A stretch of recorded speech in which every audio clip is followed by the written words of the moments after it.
औरतों में vaginal discharge बहुत ही कॉमन है और कभी-कभार ये बहुत कम होता है, लेकिन अगर ये ज़्यादा होने लग जाए तो ये मुसीबत और तकलीफ़ का बायस बनता है।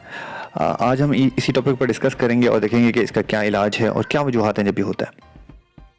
ये नॉर्मली भी आपका डिस्चार्ज बढ़ जाता है जब आपको मेंस्ट्रुएशन हो रही होती है, यानी जब आपके पीरियड्स आ रहे होते हैं। होता ये है कि जब आपका फर्स्ट डे ऑफ पीरियड होता है उसके 14 दिन के अंदर आपका जो है वो नॉर्मली 14वें दिन ही जाके आपका जो है ओवुलेशन होती है, यानी आपका अंडा निकलता है और उस दौरान आपकी म्यूकस प्रोडक्शन वजाइना के अंदर बढ़ जाती है। तो पानी ज़्यादा बनता है और गीला रहता है। तो ये ज़्यादातर ये जो पानी होता है ये बिल्कुल क्लियर किस्म का होता है, साफ़ सुथरा होता है, इसमें कोई इन्फेक्शन के चांसेस नहीं होते। ठीक है, उसके अलावा ये तो हो गया नॉर्मल पीरियड्स के दौरान आपकी ये बढ़ना है और आपको ये पता होना चाहिए कि ये होगा। सेकेंडली, अगर आप प्रेग्नेंट हो जाएं तो उसमें भी आपकी जो बॉडी के हार्मोन्स हैं वो बढ़ जाते हैं। जिस तरह के आपके पीरियड्स में बढ़े हुए थे हार्मोन, तो आपको फ्लूइड आना शुरू हुआ, तो प्रेगनेंसी में कुछ ज़्यादा ही ये बढ़ जाते हैं। तो इसमें भी एक कॉमन हो जाता है कि आपको प्रेगनेंसी में फ्लूइड जो है वो ज़्यादा आएंगे। लेकिन नॉर्मल किस्म का क्लियर किस्म का फ्लूइड आता है, थोड़ा सा थिक हो सकता है, अगर बहुत ज़्यादा थिक हो, बहुत ज़्यादा इची हो, फाउल स्मेलिंग हो, गंदी बू आए, बहुत ज़्यादा खारिश हो, तो फिर ये नॉर्मल नहीं है। तीसरा ये है कि जब आप कभी भी अपने पार्टनर के साथ जो है नॉर्मल इंटरकोर्स करेंगी, उसके साथ लेटेंगे, तो आपको उसके बाद भी ये फ्लूइड आना है, ये भी क्वाइट कॉमन है। और ज़्यादातर ये होता है कि जब भी इजैकुलेशन होती है तो उसका जो सेमन है वो आपके अंदर रह जाएगा और फिर बाद में वो आहिस्ता आहिस्ता निकलता रहता है। तो वो ज़्यादातर के एक सिंपल सा फ्लूइड है जिसकी जो है कोई इन्फेक्शन और इस तरह की चीज़ें ज़्यादातर नहीं होती। अच्छा, यहाँ पे ये भी बात करते चलें कि अक्सर हमारी छोटी बच्चियों को भी डिस्चार्ज होता है, कभी-कभी ब्लीडिंग भी आ जाती है और ये ज़्यादातर माँ के हार्मोन्स की वजह से होती है। और ये ज़्यादातर जो न्यू बॉर्न बच्चा होता है, जो अभी पैदा हुआ हो, तो उसको ये हो सकता है।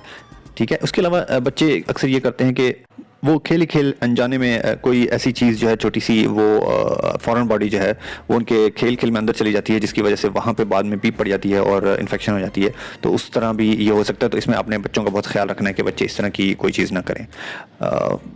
उसके अलावा और भी कुछ काजेज़ हैं, जैसे कि अगर आपकी वजाइना के बाहर या यूट्रस के बाहर जो है वो पॉलिप्स हैं, और पॉलिप्स जो है वो फिर बाद में फ्लूइड बनाते रहते हैं, पानी बनता रहता है। और वो लेकिन ये जो पानी होता है ये अब नॉर्मल किस्म का पानी है, थिक होगा, इची होगा, आपको उसको खारिश होगी और आपको ये तंग करेगा और बहुत ही ज़्यादा जो है वो स्मेली भी हो सकता है। तो इसका तो इलाज है। उसके अलावा कभी-कभी ये होता है कि जिल्द अगर आपकी बहुत ज़्यादा ड्राई हो जाए या फिर आपको कोई स्किन की इन्फेक्शन हो जाए, जिसे हम लिकन प्लेनस कहते हैं, तो उसमें भी आपको फ्लूइड आने के चांसेस बढ़ जाते हैं।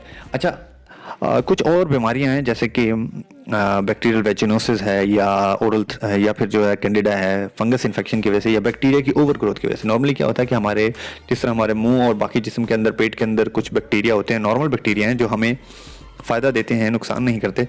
इसी तरह के काफ़ी सारे बैक्टीरियाज होते हैं जो हमारी औरतों के वजाइना के अंदर भी रहते हैं और ये बहुत ज़्यादा नुकसान नहीं करते। ये अच्छे बैक्टीरियाज होते हैं। कभी-कभी ये होता है कि ये बैक्टीरियाज बहुत ज़्यादा बढ़ जाते हैं, वो उनका ओवर हो जाना, उनकी क्वांटिटी बढ़ जाना, वो ख़तरनाक होती है। और वो उससे ये है कि आपको बहुत ज़्यादा थिक किस्म का स्मेली और बदबूदार, ख़ास तौर पे जैसे मछली से बू आती है, फिशी काइंड ऑफ स्मेल, इस तरह की बदबू आती रहती है। तो ये बैक्टीरियल वेजिनोसिस हो सकता है। और ज़्यादातर क्यों होता है ये? तब होता है कि जब हम सफाई सही नहीं रखते। नॉर्मली हमारी औरतों को सफाई का पता नहीं है कि सफाई जब आप करते हो तो आपको बैक टू फ्रंट हाथ नहीं लगाना, ठीक है, क्योंकि आप अपनी बैक की सफाई जब करते हो तो उसका कुछ भी हिस्सा आगे की तरफ नहीं आना चाहिए, ठीक है, उसे बैक से ही साफ कर लेना चाहिए। एक चीज़ ये। इसी तरह हम अपने बच्चों के साथ, छोटी बच्चियों के साथ भी ये करते हैं कि हम उनकी सफाई जो है वो गलत तरीके से करते हैं, तो बैक का जो गंद है वो आगे की तरफ आ जाता है और उससे भी बैक्टीरिया की ग्रोथ हो जाती है और फिर स्मेली किस्म का डिस्चार्ज हो जाता है। तो एक तो ये हो गया। दूसरा ये है कि फंगस की ग्रोथ, फंगस भी बहुत कॉमन है। अगर आप सफाई नहीं रखेंगे तो नॉर्मली फंगस जो है वो मौजूद तो होती है, लेकिन अगर वो ओवर ग्रो कर जाए तो वो भी नुकसानदेह है। तो उसकी वजह से भी आपको बहुत ज़्यादा इचिंग और बहुत ज़्यादा वाइट किस्म का ख़ास तौर पे आता है और आपकी जो वजाइना का इर्द गिर्द का एरिया है वो बहुत ज़्यादा दर्द करता है और बहुत ज़्यादा रेड हो जाता है। ठीक है, तो इस तरह की में मुख्तलिफ इलाज हैं, वो मैं आपको थोड़ी देर में बताता हूँ। अच्छा, इसके अलावा सेक्शुअली ट्रांसमिटेड डिजीज़ के भी चांसेस हैं, यानी कभी कभार अनजाने में गलती से आप अपने पार्टनर या किसी ऐसे बंदे के साथ आपका इंटरेक्शन हो जाए जिससे फिर आपको कोई डिजीज़ लग जाए, कोई गंदी बीमारी लग जाए, तो उस सूरत हाल में भी आपको इस तरह का डिस्चार्ज हो सकता है और ब्लीडिंग भी हो सकती है और अजीब से किस्म के रैशेज़ यानी दाने बन जाते हैं। ठीक है, ये ना सिर्फ वजाइना के अंदर बल्कि उसके बाहर भी और आपकी जो बैक इनस है उसके ऊपर भी बन सकते हैं। बहुत ज़्यादा पेनफुल होते हैं और बाद में आपको जब आप दोबारा अपने हस्बैंड या अपने पार्टनर के साथ लेटे हैं तो आपको उससे दर्द होता है। ठीक है, तो ये सारे साइंस हो सकते हैं कि आपको कोई एसटीडी है। और मुख्तलिफ़ किस्म की चीज़ें हैं जो आप कर सकते हैं इससे बचने के लिए। पहली बात तो ये है कि अपनी सफाई का ख्याल रखना है। अपने आप को एक पार्टनर तक महदूद रखें। अगर आपके बहुत ही थिक किस्म का डिस्चार्ज आना शुरू हो जाए और बाद में उसका कलर चेंज हो जाए या बहुत ज़्यादा स्मेल आने लग जाए या ब्लड आने लग जाए, तब भी अपने फ़ौरन डॉक्टर को दिखाना है।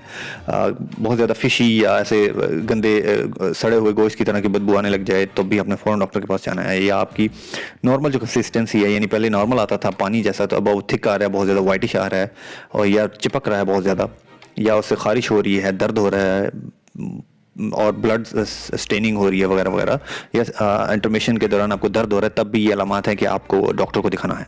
अब इस दौरान में डॉक्टर आपसे ये सारी चीज़ें पूछेगा कि आपके सेफ सेक्स करते हैं कि नहीं, कॉन्डम यूज़ करते हैं कि नहीं वगैरह, 2 दवाइयाँ आपने ली हैं, किस तरह का फ्लूइड आ रहा है, और उसके हिसाब से फिर वो अपना एक डायग्नोसिस बनाएगा। तो इसमें ट्रीटमेंट ज़्यादातर दिया जाता है, जो मैंने आपको बताया था कि जो बैक्टीरियल वेजिनोसिस और थ्रश है, जो नॉर्मली हमारी सफाई ना रखने की वजह से होता है, तो उसके लिए डिफरेंट ट्रीटमेंट है। जैसा कि कुछ एंटीबैक्टीरियल ट्रीटमेंट है, टैबलेट मेट्रोनिट्राजोल है, क्लिंडामाइसिन है, और उसके अलावा अगर आपकी फंगस है तो क्लोट्रिमाजोल क्रीम और कैप्सूल होते हैं जो आप वजाइना के अंदर रख सकते हैं या लगा सकते हैं नाइट के टाइम, तो आपको इससे फ़र्क पड़ जाता है। लेकिन ये सारी दवाइयाँ आपने डॉक्टर के मशवरे के बगैर इस्तेमाल नहीं करनी, क्योंकि अगर आप ये खुद से इस्तेमाल करेंगी, डोजिंग में गलती होगी, तो आपको चांसेस हैं कि जो आपकी जो इन्फेक्शन हुई है वो और ज़्यादा मुज़ाहमत कर जाए और नेक्स्ट टाइम वो इजीली ट्रीट में ना हो डॉक्टर का दिखाने के बाद। ठीक है।